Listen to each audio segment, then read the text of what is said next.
পরের অঙ্কে বলেছে একজন ব্যবসায়ী 211.20 টাকাতে একটি জিনিস বিক্রি করে 12% ক্ষতি হয়।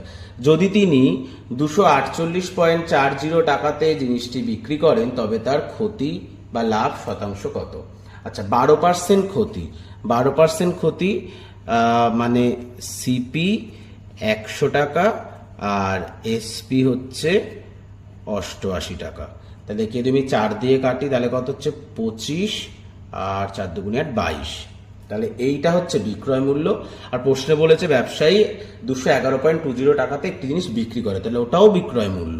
তাহলে আমি বলতেই পারি এই 22 রেশিও সমান সমান 211.20।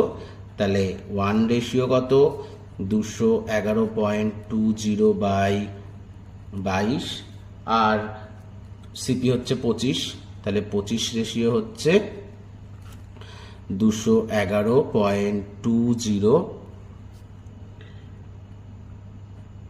গুণ 25 বাই 22। পয়েন্ট তুলছি, গুণ 100, 00 কাটলাম। 11 দিয়ে কাটছি, 11 দুগুণি 22, এখানে কাটছি 11 অক্ষে 11, 10, 101, 11 9 99, 22, 11 দুগুণি 22। 2 দিয়ে কাটছি 96, 2 5 10, 48, 5 দিয়ে কাটলাম, 5 5 25। তাহলে কত বেরালো? 48 গুণ 5 সমান সমান 240।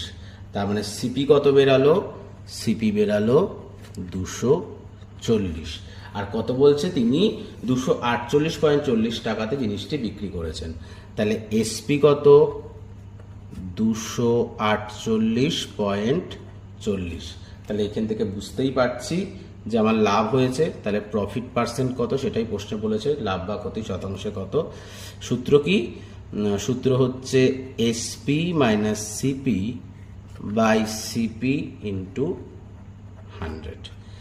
তাহলে এসপি মাইনাস সিপি হচ্ছে 8.40, সিপি হচ্ছে 240 ইন্টু 100। পয়েন্ট তুললাম, নিচে 100 আসলো, 100 কাটলাম, 00 কাটলাম, 12 দুগুণি 24, 12 সাথে 84। তাহলে 7/2 সমান সমান 3.5%। অপশান